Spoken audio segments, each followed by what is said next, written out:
Hi hello నమస్తే, నేను మీ Sambasivudu shadow media. సమాజంలో ప్రశ్నకు అనేక రకాల వేదికలు ఉంటాయి. ఒక్కొక్క వేదికకు ఒక్కొక్క రకమైనటువంటి హింస, ఈ రకంగా ఇబ్బంది పడేటువంటి కార్యక్రమాలు ఎన్నో జరుగుతుంటాయి. అయినా కూడా ఎక్కడ తగ్గకుండా తరం ఏదైనా కానీ తత్వం ఏదైనా కానీ ప్రశ్న గుణాన్ని మార్చుకోకుండా ప్రభుత్వాలకు వ్యతిరేకంగా ప్రజా వ్యతిరేక విధానాల మీద ప్రశ్న ఎప్పుడు పనిచేస్తూనే ఉంటుంది. అలాంటి ఒక ప్రశ్నను మాత్రం మనం ఈరోజు మన స్టూడియోకి పట్టుకొచ్చినాం. ఆ ప్రశ్న ఆర్టికల్స్ ద్వారా ఆయన ప్రశ్నించే విధానాన్ని, ఆయన చేసే విధానాలపైన ప్రభుత్వాలు ఎన్నోసార్లు ఆయనను ఇబ్బంది పెట్టే కార్యక్రమం జరిగింది. అలాంటి ప్రశ్నించే గొంతుక మన గుండమల్ల సత్యనారాయణ అన్నగారు మన స్టూడియోలో ఉన్నారు. అన్న నమస్తే. నమస్తే. బాగురానా? బాగానే ఉంటుంది. ఏందన్న అసలు దేశంలో జరుగుతున్న రాజకీయం ఏంది? మీరు రాస్తున్నటువంటి ఆర్టికల్స్ ద్వారా మీరు ప్రజలకు చెప్పవలసినటువంటి విషయం మెయిన్గా ఏంది అనుకుంటారు? నేను గత బీజేపీ పార్టీ 10 సంవత్సరాల పాలనలో ప్రజా వ్యతిరేక విధానాలపై చాలా ఆర్టికల్స్ రాసిన. కేంద్ర ప్రభుత్వం ఆర్థిక విధానాలు ప్రజలకు వ్యతిరేకంగా ఉన్నాయి. ఈ ప్రజలకు వ్యతిరేకంగా ఉన్నటువంటి ఆర్థిక విధానాలపై ప్రజలకు తెలియజేయడానికి చాలా రకరకాల ఆర్టికల్స్ రాసిన. బీజేపీ పార్టీ ప్రజలకు వ్యతిరేకంగా ఏ తీర్మానం అయితే చేస్తుందో ఆ తీర్మానం చేసిన వెంటనే నేను ఒక ఆర్టికల్, ఇంకో తీర్మానం చేసిన వెంటనే ఇంకొక ఆర్టికల్, ఎలాంటి ప్రజలకు వ్యతిరేకమైనటువంటి విధానాలు తీసుకున్న వెంబటే ఆర్టికల్స్ రాయడం మొదలుపెట్టిన. మీరు ఎంచుకున్నటువంటి ఆర్టికల్ ఎందుకు ఇదే కోణాన్ని ఎందుకు ఎంచుకోరంటే ఏం చెప్తారు? అంటే నేను ఒక కవి అయితేనేమో కవి ఒక పాట ద్వారా సమాజానికి చెప్పగలుగుతాడు. నేను వ్యాసాల ద్వారా ప్రజలను చైతన్యం చేయదలుచుకున్నా, ప్రజలకు సందేశం ఇవ్వదలుచుకున్నా. నేను ఒక రైటర్, అంటే మామూలుగా నేను వ్యాసాలు రాస్తా. ఆ వ్యాసాల ద్వారానే ప్రజలను చైతన్యం చేయదలుచుకున్నా. ప్రజలకు నా వ్యాసాల ద్వారా ప్రభుత్వ విధానాలను ఎండగడుతున్నాయి. ప్రజల చేతనే ఎన్నుకోబడినటువంటి ప్రభుత్వం ఏదైనా, రాష్ట్ర గవర్నమెంట్ అయినా కేంద్ర గవర్నమెంట్ ఏదైనా కానీ, ప్రజల చేత ఎన్నుకోబడినటువంటి ప్రభుత్వం ప్రజలకు వ్యతిరేకంగా ఎట్లా పనిచేస్తుంది అనుకుంటారు? ప్రజల చేత ఎన్నుకోబడ్డటువంటి ప్రభుత్వము ప్రజలకు చట్టంలో ఉన్నటువంటి హక్కులను కల్పిస్తుందా? ప్రజలతో ఎన్నుకోబడ్డటువంటి ప్రభుత్వం ఇవాళ కనీసం ఏ రాజ్యాంగం మీద ప్రమాణం చేసి పాలన చేస్తామని వచ్చిరో ప్రజలకు స్వేచ్ఛ లేనటువంటి పరిస్థితి ఉన్నది. ప్రస్తుతం దేశంలో మాట్లాడే స్వేచ్ఛ లేనటువంటి పరిస్థితి ఉన్నది. ఒక వ్యక్తి, ఒక కవి ఒక పాట రాసేటటువంటి స్వేచ్ఛ లేదు. ఒక రచయితకు ఒక రచన చేసేటటువంటి వ్యక్తి స్వేచ్ఛ లేదు. ఎలాంటి స్వేచ్ఛ లేనటువంటి ప్రభుత్వంని దీన్ని మనం ప్రజాస్వామ్యము అని ఏ రకంగా మనం అనగలుగుతాం? కనీసం జీవించే స్వేచ్ఛ లేదు, మనిషికి మాట్లాడే స్వేచ్ఛ లేదు, మనిషికి ఒక వ్యాసం రాసే స్వేచ్ఛ లేదు, ఒక కవికి ఒక పాట పాడే స్వేచ్ఛ లేదు. ఎన్ని రకాల స్వేచ్ఛను అణచివేసినప్పుడు ఇది ప్రజాప్రభుత్వం అని మనం ఎట్లా అనగలుగుతాం? అనలేం కదా. ప్రజలకు స్వేచ్ఛ లేనటువంటి, స్వేచ్ఛ కల్పించినటువంటి, కనీసం నీకు ఒక ధర్నా చేసుకునేటటువంటి స్వేచ్ఛ లేదు ఈ ప్రభుత్వంలో. దీన్ని ప్రజాపాలన అని మనం అనడానికి వీలు లేదు. అంటే మీరు ఈ ఆర్టికల్స్ ద్వారా ప్రజలను చైతన్యం చేస్తూ ప్రభుత్వ వ్యతిరేక విధానాలపైన మాట్లాడడం స్వేచ్ఛ కదా? ప్రజల వ్యతిరేక విధానాలపై మాట్లాడితే కేసులు పెడుతున్నారు కదా. మీకు ఒక కవి మాట్లాడితే కేసు, ఒక రైటరు ఒక ఆర్టికల్ రాస్తే కేసు, ఒక కార్మికుడు తనకు హక్కులు ఉన్నాయి, ఈ భారత రాజ్యాంగం ప్రకారం మాకు హక్కులు ఉన్నాయని ఒక ధర్నా చేస్తే కేసు, ఒక ర్యాలీ తీస్తే కేసు, ఒక నిరాహార దీక్ష చేస్తే కేసు, ఒక సమ్మె చేస్తే కేసు. నీకు ప్రజాస్వామ్యకి హక్కులు ఎక్కడున్నాయి? హక్కులు ఉన్నాయని రాజ్యాంగంలో రాసుకున్నారు, కానీ రాజ్యాంగంలో నిజ జీవితంలో ప్రజలకు ఉన్నటువంటి హక్కులు పనిచేస్తున్నాయా? పనిచేస్తలేవు. కాబట్టి ప్రజలను చైతన్యం చేయదలుచుకున్నాం మనం. మీరు రాసిన ఆర్టికల్స్ నుండి మాత్రమే నేను ఈ కొన్ని క్వశ్చన్స్ అడగదలుచుకున్నానా? అడగండి. ఆపరేషన్ కగార్ మీద మీ అభిప్రాయం ఏంది? ఎందుకు ఆపరేషన్ కగార్ను వ్యతిరేకించారు? తుపాకీ పట్టుకోవడమే ప్రజాస్వామ్యం, మీరు దాన్ని సమర్థిస్తురా? ఆపరేషన్ కగార్ను వ్యతిరేకించుకుంటూ నేను ఒక పెద్ద వ్యాసం రాసిన. ఆపరేషన్ కగార్ అంటే కేంద్ర ప్రభుత్వం అడవిలోకి, మధ్య భారతదేశంలో జరుగుతున్నటువంటి ఏదైతే ఖనిజ సంపద ఉన్నటువంటి ప్రాంతం ఉందో ఆ ప్రాంతానికి మొత్తం వేల సైన్యాన్ని పంపింది. ఆ వేల సైన్యాన్ని దేనికి పంపింది? మీరు చరిత్రలో ఒకసారి ఆలోచిస్తే, అభివృద్ధి చేస్తామని సైన్యాన్ని పంపింది కదా. అభివృద్ధికి నిదర్శనం చరిత్రలో మీరు గత చరిత్రలో చూస్తే ఎక్కడైతే అభివృద్ధి పేరు మీద పెట్టుబడి ప్రవేశించిందో, పెట్టుబడి ప్రవేశించినటువంటి ప్రతి చోటల్లా ఆటవిక జాతులను, అంటే స్థానికులు ఎవరైతే ఉన్నారో ఆ స్థానికులను మొత్తం నిర్వీర్యం చేసేసింది ప్రభుత్వాలు. సకల తరతరాల నుంచి కాపాడుకుంటున్నటువంటి ఏవైతే సంబంధాలు ఉన్నాయో ఆ సంబంధాలను కూడా మొత్తం మానవ సంబంధాలను కూడా మొత్తం నిర్వీర్యం చేసి అభివృద్ధి పేరిట ఈ సంబంధాలను పూర్తిగా కూడా డబ్బు రూపాయల్లోకి మార్చివేసింది పెట్టుబడి అనేది. ఈరోజు ఇండియన్ ఆర్మీ పోయి ఏదైతే ప్రభుత్వాలు అభివృద్ధి చేస్తున్నామన్నారో అభివృద్ధి చేస్తున్నామని పోయిన చోటల్లా ప్రభుత్వాలు ఎక్కడైనా మీరు అమెరికా తీసుకోండి, ఆస్ట్రేలియా తీసుకోండి, అమెరికాలో అభివృద్ధి చేస్తున్నామని రెడ్ ఇండియన్స్ అంటే స్థానికులు ఎవరైతారో ఆ స్థానికులను మొత్తం కూడా నిర్వీర్యం చేసేసారు, అంటే ఆ జాతులే లేకుండా చేసేసారు. ఆస్ట్రేలియా చరిత్ర తీసుకుంటే అభివృద్ధి చేస్తామని స్థానికులు కాకుండా అక్కడ ఉన్నటువంటి స్థానికుల దగ్గరికి అభివృద్ధి పేరిట పోయి అక్కడ ఉన్నటువంటి స్థానికులను మొత్తమే లేకుండా చేసేసారు. అంటే అభివృద్ధి ప్రవేశించిన చోటల్లా సకల నాగరిక జాతులను నిర్వీర్యం చేసి తరతరాల నుంచి కాపాడుకుంటున్నటువంటి మానవ సంబంధాలు ఏవైతున్నాయో ఈ మానవ సంబంధాలను పూర్తిగా కూడా ఆర్థిక సంబంధాలుగా మార్చివేసి ఈ సంబంధాలను మొత్తం డబ్బు రూపంలోకి మార్చివేసింది. దానిపైన కాబట్టి నేను ఆపరేషన్ కగారును వ్యతిరేకించిన. అందులో భాగంగా ఆపరేషన్ కగారు పేరు మీద మీరు అభివృద్ధి చేస్తామంటారు, అభివృద్ధి పేరుట పెట్టుబడిదారులకు ఇవ్వాలని ఒక ఆలోచన చేస్తున్నారు. మేధావులు అందరూ కూడా అభివృద్ధి పేరిట కార్పొరేట్లకి భూములను కట్టబెడతామని మొత్తుకుంటున్నారు. కార్పొరేట్లకి ఏం కట్టబెట్టము, ప్రభుత్వమే అభివృద్ధి చేస్తుంది, ప్రభుత్వం ఆధీనంలోనే ఉంటాయి భూమి అని ఒక స్టేట్మెంట్ అని ఏదలుచుకుందా? లేదు, ఇవ్వలేదు. ఎందుకు ఇవ్వలేదు అంటే ఏది ఏమైనా మేము ఈ భూములు స్థానికుల నుంచి తీసుకొని కార్పొరేట్లకే కట్టబెడతాం, కార్పొరేట్లకే ఇస్తామని స్పష్టంగా చెప్పదలుచుకుంది. తీసుకున్నటువంటి భూమి అభివృద్ధి చేసి ఈ తీసుకున్నటువంటి భూమి ప్రభుత్వ ఆధీనంలోనే ఉంటాయి, ప్రభుత్వ ఆధీనంలోనే కంపెనీలు పెడతాం, కార్మికులకు అక్కడ ఉన్నటువంటి స్థానికులకు ఉద్యోగాలు ఇస్తాం అన్న మాట చెప్పిందా?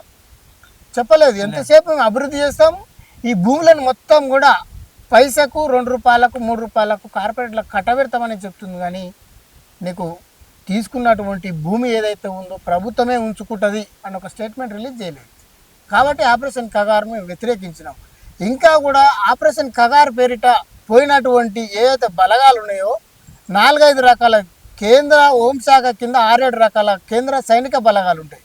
ఆ సైనిక బలగాలకు చట్టాలలో ఉన్నటువంటి హక్కులు ఏంటంటే కొంతమంది ఇండో టిబెటన్ ఆర్మీ ఉంటుంది, వాళ్ళు ఇండియా టిబెట్ సరిహద్దులలో ఉండాలి. కొంతమంది ఆర్మీ ఇండియా చైనా సరిహద్దులలో ఉండాలి. కొంతమంది డిఆర్జీ బలగాలని అక్రమంగా చట్టానికి విరుద్ధంగా ఆదివాసులను తీసుకొని డిఆర్జీ బలగాలను ఏర్పాటు చేశారు. కొంతమంది ఇండియా పాకిస్తాన్ బార్డర్లలో ఉండాలి. వీళ్ళకి ప్రత్యేకమైన హక్కులు, ఈ ఆర్మీ ఇక్కడనే ఉండాలని ఉన్నది. అసలు ఒక ఆర్మీ చట్ట ప్రకారం ఆదివాసీలు అంటే ఏదైతే స్థానికంగా ఆర్మీ రాకూడదు, ఒక ఆదివాసీ ప్రాంతాలకు ఆర్మీ పోయేటప్పుడు ఆదివాసీల పర్మిషన్ తోటి పోవాలి. నువ్వు బార్డర్లలో ఉండేటటువంటి ఆర్మీ ఫస్ట్ గ్రామాలలోకి ఎందుకు వచ్చినావు? నువ్వేం అభివృద్ధి పేరు మీద వచ్చినావు? ఆర్మీకి అక్కడ పోయేటటువంటి హక్కులు లేవు. ఫస్ట్ ఆర్మీ 5-6 రకాల ఆర్మీ, కొంతమంది ఇండో టిబెటన్ సరిహద్దులో ఉండాలి, కొంతమంది చైనా ఇండియా సరిహద్దులో ఉండాలి, కొంతమంది పాకిస్తాన్ ఇండియా సరిహద్దులలో ఉండాలి. ఈ డిఆర్జీ బలగాలు అనేది ఇంకా ఇవి అక్రమంగా ఏర్పాటు చేసినటువంటి బలగాలు. ఇవన్నీ కూడా పరాయి దేశంతో నీకు యుద్ధం వస్తే పోరాడవలసినటువంటి ఆర్మీ ఎవరైతే మన దేశంలో ఉన్నటువంటి మన బిడ్డలనే మింగివేస్తుంది. కాబట్టి నేను ఆపరేషన్ కగారును వ్యతిరేకించిన. ఆపరేషన్ సింధూర్ మీద సత్యం అన్న అభిప్రాయం ఏంది? ఆపరేషన్ సింధూర్ మీద గతంలో కూడా చెప్పిన, తీవ్రవాదులను మనం ఖచ్చితంగా వ్యతిరేకించవలసిందే. ఏ తీవ్రవాదులైనా మనం వ్యతిరేకించవలసిందే. కానీ నేను వ్యతిరేకించిన విషయం ఏంటంటే ఆపరేషన్ ఇప్పుడు పాకిస్తాన్ నుంచి తీవ్రవాదులు వచ్చిరని చెప్పారు. తీవ్రవాదులు కాశ్మీర్లో ఉన్నటువంటి అమాయక ప్రజల మీద దాడులు చేశారు. దాడులు చేస్తే ఈ తీవ్రవాదులను ఏరివేయనికి పెట్టినటువంటి పేరు ఏదైతే ఉందో ఆ పేరులోనే మోసం ఉంది. తీవ్రవాదులను ఏరివేయనికి పెట్టినటువంటి పేరు ఏదైతే ఉందో ఆ పేరు ఆపరేషన్ సింధూర్ అని పెట్టారు. ఆపరేషన్ సింధూర్ అంటే అర్థం ఏంటంటే అక్కడ పురుషులు చచ్చిపోయినరు, స్త్రీ మీద బొట్టు పోయిందన్న దృష్టితోటి నువ్వు ఆపరేషన్ సింధూర్ అని పెట్టినావు. అందులో ముస్లిమ్స్ కూడా చనిపోయారు, మేజర్గా అందులో ముస్లిమ్స్ కూడా చనిపోయారు. మరి ముస్లిం భర్తలకు ముస్లిం స్త్రీలకు బొట్టు ఉండదు అంటే నువ్వు పేరు పెట్టడమే నీ భావజాలమే కనిపిస్తుంది. ఇది లౌకిక తత్వోద్దేశం. అంటే నువ్వు బీజేపీ పార్టీ అధికారంలో ఉన్నది కాబట్టి నువ్వు పేరే హిందూ భావజాలంతో పేరు పెట్టినావు ఆపరేషన్ సింధూర్ అని. ఈ పేరులోనే మోసం ఉందని ఈ పేరును మేము వ్యతిరేకిస్తున్నాం. ఆపరేషన్ సింధూర్ అని నువ్వు పెట్టినావు కదా, అంటే హిందూ భావజాలంతో పేరు పెట్టినావు. ఈ దేశంలో ఎన్నో రకాల మతాలు ఉన్నాయి, ఇది లౌకిక తత్వోద్దేశం. అయినా నువ్వు పెట్టిన పేరు హిందూ మతానికి దృష్టిలో పెట్టుకొని పెట్టినటువంటి పేరు. ఇప్పుడు అక్కడ మేజర్ ఇక్కడేనండి హిందూ మతాన్ని దృష్టిలో పెట్టుకొని పెట్టినటువంటి పేరు. ఈ దేశానికి శత్రు దేశాలతో కొట్లాడడానికి దేశానికి జీవితాన్ని అబ్దుల్ కలాం తన జీవితాన్ని దారపోస్తే ఈ దేశానికి మిజైల్స్ కనిపెట్టింది. ఆపరేషన్ సింధూర్ అని నువ్వు ఏ పేరైతే పెట్టినావో మొట్టమొదటిసారిగా ఉగ్రవాదుల స్థావరాల మీదకి పైలట్ వేసుకొని పోయిన మహిళ ఆమె కూడా ముస్లిం మహిళ. నువ్వు ముస్లిం మహిళలు త్యాగం చేస్తున్నారు, ముస్లిం వ్యక్తులు జీవితాలను దారపోస్తున్నారు. నువ్వు ఆపరేషన్ సింధూర్ అని పేరు పెట్టిన చూడు, ఆ ఆపరేషన్ సింధూర్ అనే పేరును వ్యతిరేకిస్తున్నాం మేము. ఆ ఉగ్రవాదుల ఏరువేనికి వాళ్ళని ఏరువేతకు వ్యతిరేకిస్తలేము. అంటే ప్రపంచంలో ఉన్న ప్రతి దేశానికి ఒక మేజర్గా ఒక మతం అనేది ఉన్నది. క్రిస్టియానిటీ ఎక్కువ దేశాలలో క్రిస్టియానిటీ ఉంది, తర్వాత ముస్లిం. భారతదేశం హిందూ దేశంగా ఎందుకు ఉండకూడదు అనేది బీజేపీ వాళ్ళ వాదన. దీన్ని సత్యమన్న ఏ కోణంలో చూస్తాడు? భారతదేశం హిందూ దేశం, ప్రపంచ దేశాలన్నిటికో మతం ఉన్నది, భారతదేశం కూడా హిందువులు ఎక్కువ కదా, హిందూ దేశంగా ప్రకటిస్తే తప్పేంది అనేది వాళ్ళ కొట్లాట, వాళ్ళ వాదన. దీన్ని ఎట్లా చూస్తాడు సత్యమన్న? భారతదేశం హిందూ దేశంగా ఎందుకు ఉండాలనేది నా ప్రశ్న అన్న. నీకు స్వాతంత్ర ఉద్యమంలో సిక్కుల పాత్ర కీలకమైనటువంటి పాత్ర గతంలో కూడా చెప్పిన, నేను గతంలో ఒక టీవీ ఛానల్లో కూడా చెప్పిన. సిక్కులది కీలకమైన పాత్ర, ముస్లింల కీలకమైనటువంటి పాత్ర స్వతంత్ర పోరాటంలో. భగత్ సింగ్ ఉరికంబం తోటి ఈ దేశానికి స్వతంత్రం వచ్చిందని చెప్పిన గతంలో కూడా. ఈ దేశ స్వతంత్రం కొరకు సిక్కులు, జైనులు, బౌద్ధులు, ముస్లిమ్స్, ఇక్కడ వచ్చినటువంటి కొద్దిమంది క్రిస్టియన్స్, ఇన్ని మతాలు పోరాడితే వచ్చినటువంటి స్వతంత్రం. కాబట్టి ఏం చేశారంటే అన్ని మతాలకు సమానమైనటువంటి ప్రాతినిధ్యం ఉండాలి. ఈ దేశం అన్ని మతాలకు సమానమైన ప్రాతినిధ్యం ఉంది. ఈ దేశాన్ని లౌకిక దేశం అందామని ఆనాడు ఉన్నటువంటి మేధావులు రాజ్యాంగంలో రాసుకుంది. ఇవాళ మనం వచ్చి ఈ దేశం హిందూ దేశం అనడానికి వీలు లేదు. దాన్ని నేను వ్యతిరేకిస్తున్నా. భారత ప్రధాని బీసీ అని అంటారు. ప్రత్యేకంగా మళ్ళీ బీసీ రాజ్యం, బహుజన రాజ్యం అవసరమానా? ఎందుకంటే చాలా మంది బీసీ నాయకులు ఈ రకంగా కొట్లాడుతున్నారు.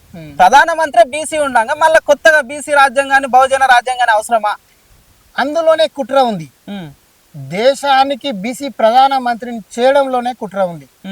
కేంద్రంలో 72 మంది కేంద్ర మంత్రులు ఉన్నారు. అందులో 27 మంది ఓబీసీ మినిస్టర్లు ఉన్నారు, అంటే బీసీ మినిస్టర్లు ఉన్నారు. ప్రధానమంత్రి బీసీ ఉన్నాడు.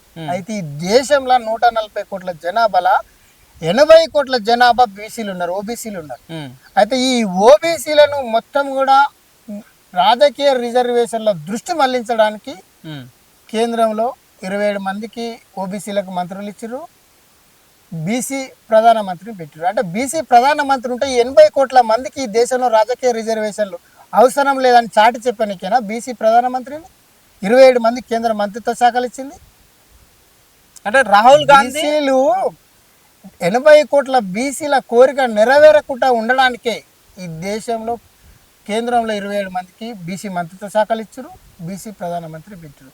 బీసీ ప్రధానమంత్రి పెడితే బీసీ ప్రధానమంత్రి అంటే దేశానికి ప్రధానమంత్రి. ఒకవేళ బీసీలకు కాదుగా, బీసీలకు ప్రత్యేకంగా బడ్జెట్ కేటాయించగా లేదు, బడ్జెట్ కేటాయించలేగా. బీసీలకు రాజకీయ రిజర్వేషన్లు కావాలి. నువ్వు ఒక్కని బీసీ ఉంటే ప్రధానమంత్రి ఉంటే సరిపోదు.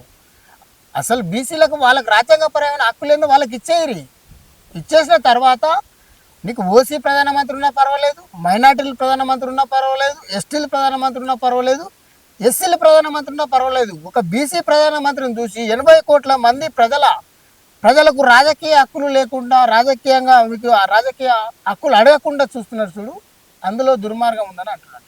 రాహుల్ గాంధీ దేశమంతటా బీసీ కులగణన జరగాలనేటి ఒక స్టేట్మెంట్ ఇచ్చిండు. కొన్ని రాష్ట్రాలలో అది అమలు చేస్తున్నారు, అంటే ఆ ప్రక్రియ జరుగుతుంది. తెలంగాణ రాష్ట్రంలో కూడా ఆ ప్రాసెస్ జరుగుతుంది. అంటే రాహుల్ గాంధీ చెప్పినటువంటి బీసీ కులగణన చూస్తే నరేంద్ర మోడీ బీసీ కాదనే ఇంటెన్షన్ అయితే కనబడుతుంది. నరేంద్ర మోడీ నిజానికి కూడా బీసీ కాదు. ఈ 80 కోట్ల మందిని బీసీలను మభ్యపెట్టడానికి నరేంద్ర మోడీ ముఖ్యమంత్రి అయిన తర్వాత ఆయన కులాన్ని, ఓసీగా ఉన్న కులాన్ని బీసీగా మార్చిరు. రాహుల్ గాంధీ చెప్పేది కూడా కరెక్టే. ఒక్కటే విషయం, వచ్చిన స్వాతంత్రంలో ఈ దేశంలో ఉన్నటువంటి అన్ని మతాలు, అన్ని కులాలు వచ్చిన స్వాతంత్ర ఫలాలు అందరూ సమానంగా పంచుకోవాలి. అందుకే బీసీలు రాజకీయ రిజర్వేషన్లు అడుగుతారు.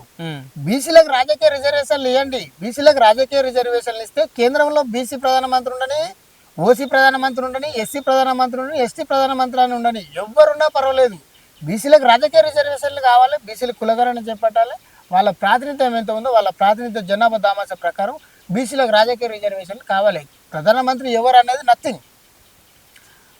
అంటే బీసీ ప్రధాని అని చెప్పేసి చాలా మంది చెప్పుకుంటారు, అది నమ్ముతారు ప్రజలు కూడా. కాంగ్రెస్ అధికారంలోకి వస్తే రాహుల్ గాంధీ చెప్పినటువంటి బీసీ కులగణన కంప్లీట్గా జరిగిపోతే రాహుల్ గాంధీ చెప్పినటువంటి మాట ప్రకారం కాంగ్రెస్ బీసీ ప్రధాని చేస్తుందని మీరు అనుకుంటారా? నేను అదే చెప్తున్నా. బీసీ ప్రధాని బీసీనా, ప్రధాని ఎస్సీనా, ప్రధాని ఎస్టీనా అనేది కాదు ఇక్కడ సమస్య. బీసీల కులగణన చేపట్టాలి. బీసీ జనాభా దామాస ప్రకారం రాజకీయ రిజర్వేషన్లు కావాలి బీసీలకు. బీసీలకు రాజకీయ రిజర్వేషన్లు వస్తే చట్టాలు వాళ్ళకు వర్తిస్తాయి. అప్పుడు కేంద్రంలో బీసీ ప్రధానమంత్రి ఉన్నా పర్వాలేదు, ఎస్సీ ప్రధానమంత్రి ఉన్నా పర్వాలేదు, ఎస్టీ ప్రధానమంత్రి ఉన్నా పర్వాలేదు, ఎవరు ప్రధానమంత్రి అనేది నథింగ్. బీసీలకు రాజకీయ రిజర్వేషన్లు ముఖ్యమంటున్నా నేను. అట్లా మహిళలకు 33% రిజర్వేషన్ల మీద సత్యం అన్న అభిప్రాయం ఏంది? ఎందుకంటే మీరు రాసిన ఆర్టికల్స్ చూసి ఈ క్వశ్చన్ అడుగుతున్నా నేను. అయితే దేశంలో బీసీ జనాభా చైతన్యవంతమే. ఎన్ని రోజులకైనా అంటే ఇంకా 1,00,000 సంవత్సరాలకైనా సరే బీసీలు రాజకీయ రిజర్వేషన్లు అడుగుతారు. ఇప్పుడు దేశంలో కూడా ఉన్నటువంటి ఉద్యమం ఏదైతే ఉందో బీసీ ఉద్యమే ఉంది. రేపటి రోజైనా బీసీలు రాజకీయ రిజర్వేషన్లు అడుగుతారు. బీసీలు రాజకీయ రిజర్వేషన్లు అడిగితే ఏమైతే ఇప్పుడు ఎస్సీలకు రిజర్వేషన్లు ఉన్నాయి, రాజకీయ రిజర్వేషన్లు, ఎస్టీలకు రాజకీయ రిజర్వేషన్లు ఉన్నాయి. బీసీలకు రాజకీయ రిజర్వేషన్లు ఇస్తే అప్పర్ కాస్ట్ ఓసీలు 10 మంది కూడా పార్లమెంట్లో కూర్చోరు. కాబట్టి ఏం చేశారంటే మహిళలకు 33% రిజర్వేషన్లు తీసుకొని వచ్చారు. ఆ మహిళలకు 33% రిజర్వేషన్లు అని ఏదైతే చెప్తారో అలా ఎస్సీలకు ప్రాతినిధ్యం లేదు, ఎస్టీలకు ప్రాతినిధ్యం లేదు, బీసీలకు ప్రాతినిధ్యం లేదు. మహిళ అంటే మహిళ అని చెప్పారు. అంటే మహిళ అంటే మహిళ అని చెప్పినప్పుడు వాళ్ళతోటి ఒక ఎస్సీ మహిళ కానీ, ఒక ఎస్టీ మహిళ కానీ, ఒక బీసీ మహిళ కానీ పోటీ పడలేదు. అప్పుడు ఎవరు నిండుతారు? ఏనాడైనా బీసీలు రాజకీయ రిజర్వేషన్లు అడుగుతారు. కాబట్టి ఇప్పుడే 33% మహిళా రిజర్వేషన్లు అని చెప్పినప్పుడు ఏమైందంటే దొరలకు బదులు దొరసాన్లు పోయి కూర్చుంటారు. అంటే తర్వాతనైనా ఏనాడైనా బీసీలకు రాజకీయ రిజర్వేషన్లు ఇవ్వాల్సి వస్తుంది. కాబట్టి ఇప్పుడే బీసీలు మహిళలకు 33% రిజర్వేషన్ కేటాయిస్తే ఈ దొరకు బదులు పోయి దొరసాన్లు కూర్చుంటారు. దొరలకు బదులు దొరసాన్లు కూర్చోనికే మహిళలకు పార్లమెంట్లో 33% రాజకీయ రిజర్వేషన్లు ఆ బిల్లు పాస్ చేసుకున్నారు. రేపటి నాడు 2029లో అది చేసేటటువంటి పరిస్థితి ఉన్నది. అది కూడా ఎప్పుడు చేస్తారంటే బీసీలకు రాజకీయ రిజర్వేషన్లు ఏనాడైతే ఇవ్వాల్సి వస్తుందో దానికి ముందు మహిళలకు 33% రిజర్వేషన్ ఇస్తారు. అంటే సింపుల్గా ఒక జనరల్ సీట్లలో పోటీ చేసి గెలవండి అని ఎస్సీ ఎస్టీ బీసీలని చెప్పినట్టే కదా ఇది. అంతే, అది జనరల్ రిజర్వేషన్. అది జనరలే. దొర బదులు దొరసాన్లు పోయి కూర్చుంటారు. అందులో మోసం ఉంది అంటున్నా. ఈ 33% రిజర్వేషన్లా ఎస్సీ మహిళలు లేరు, ఎస్టీ మహిళలు లేరు, ఓబీసీ మహిళలు లేరు. అంటే ఎవరుంటారు? దొరల ఎప్పుడైతే ప్రాతినిధ్యం తగ్గిపోతుందో నేను కూర్చుంటేది నా భార్య కూర్చుంటేది అన్న ఉద్దేశంతో దొర బదులు దొరసాన్ని పోయి కూర్చుంటారు. అందుకని మహిళా రిజర్వేషన్లను వ్యతిరేకించడం అంటే అందులో మహిళా 33% రిజర్వేషన్లా ఎస్సీలు రావాలి, ఎస్టీలు రావాలి, ఓబీసీలు రావాలనేది నా ఆలోచన. ఈ ఎస్సీ ఎస్టీ బీసీ మైనారిటీ మహిళలకు మీరు ఈ సందేశాన్ని ఎట్లా చెప్పదలుచుకోరు? ఇందులో చెప్పిన కదా మహిళా 33% రిజర్వేషన్. ఎందుకంటే వీళ్ళ దాంట్లో అక్షరాస్యత చాలా తక్కువ ఉంటుంది. అందుకే నేనేమంటున్నా ఈ మహిళా రిజర్వేషన్ 33% రిజర్వేషన్ ఏదైతే ఉందో అందులో ఎస్సీ మహిళలు ఉండాలి, ఎస్టీ మహిళలు ఉండాలి, ఓబీసీ మహిళలు ఉండాలి, మైనార్టీ మహిళలు ఉండాలి అనేది నా ఆలోచన. మహిళలకు 33% రిజర్వేషన్లు వ్యతిరేకిస్తలేము. ఈ 33% రిజర్వేషన్లో ఈ కమ్యూనిటీలు అన్నీ రావాలన్నట్టున్నా నేను. అట్లా నెక్స్ట్ ఈడబ్ల్యూఎస్ రిజర్వేషన్లను మీరు ఎందుకు వ్యతిరేకించారు? ఈడబ్ల్యూఎస్ రిజర్వేషన్లు ఎందుకు వ్యతిరేకించినామంటే రాజకీయ రిజర్వేషన్లు ఇంకా బీసీలకు రాలేదు. అసలు ఈడబ్ల్యూఎస్ రిజర్వేషన్లు అంటే ఏంది, ఎందుకు వ్యతిరేకించారు మీరు? ఎకనామికల్ వీకర్ సెక్షన్ అంటారు ఈడబ్ల్యూఎస్ రిజర్వేషన్.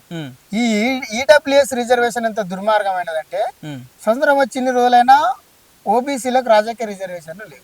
ఉద్యోగాలలో రిజర్వేషన్లు ఉన్నాయి, 27% రిజర్వేషన్లు ఉన్నాయి. ఎస్సీలకు 15% రిజర్వేషన్లు ఉన్నాయి, ఎస్టీలకు 7.5% రిజర్వేషన్లు ఉన్నాయి. అయితే సుప్రీంకోర్టు బీసీలకు రిజర్వేషన్ ఇచ్చి విద్యా ఉద్యోగాలలో బీసీలకు రిజర్వేషన్ ఇచ్చినప్పుడు ఏం చెప్పిందంటే రిజర్వేషన్ అనేది 50% దాటకూడదు అని కోర్టుల ఇందిరా సహాని కేసులో ఏం చేసిందంటే వాదించి బీసీలు మొత్తం రిజర్వేషన్ పర్సెంటేజ్ 50% మించకూడదు అని జడ్జిమెంట్లు ఇచ్చుకున్నారు. ఆ జడ్జిమెంట్లకు భిన్నంగా ఇప్పుడు మీరు చూడండి, ఎవరికైనా ఏ వర్గానికైనా తెలంగాణలో మొన్న కులగణన సర్వే జరిగింది. ఎస్సీలను విభజించారు. అలా జనాభా లెక్కలు చేయమన్నారు.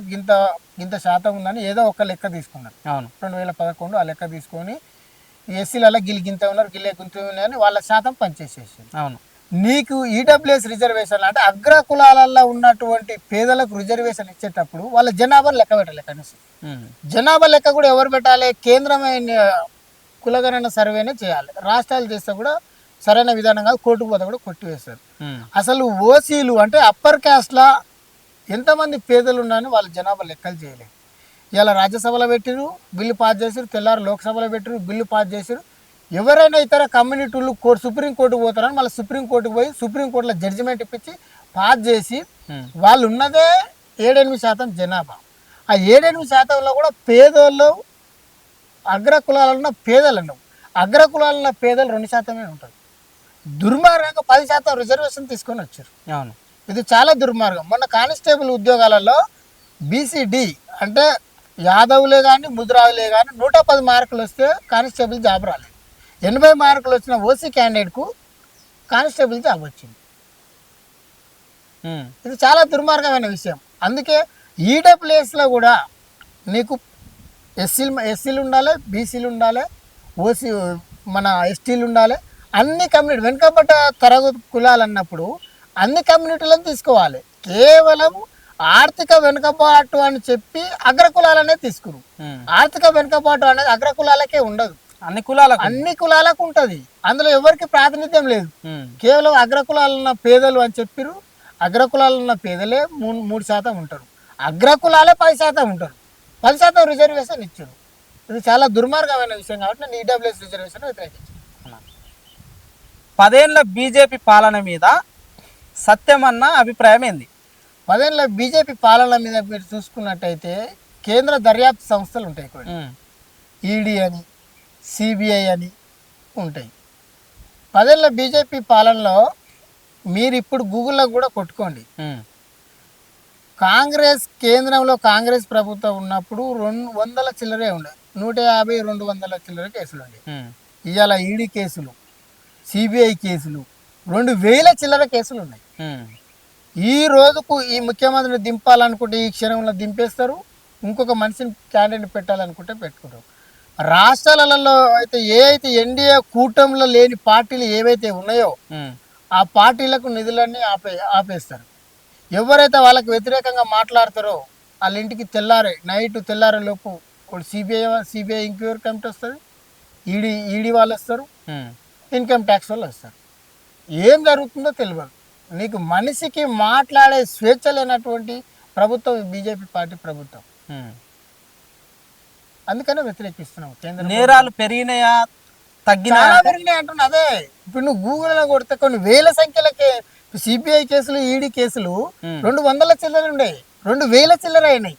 నీకు ఇంతమంది మీద కేసులు ఎట్లా అవుతున్నాయి? ముఖ్యమంత్రుల అదే అంటున్నా కదా, ముఖ్యమంత్రుల మీద కేసులు అవుతున్నాయి. రాజ్యసభ సభ్యుడైనా కేసు అవుతుంది. కంటిన్యూ వీడియో పార్ట్ 2లో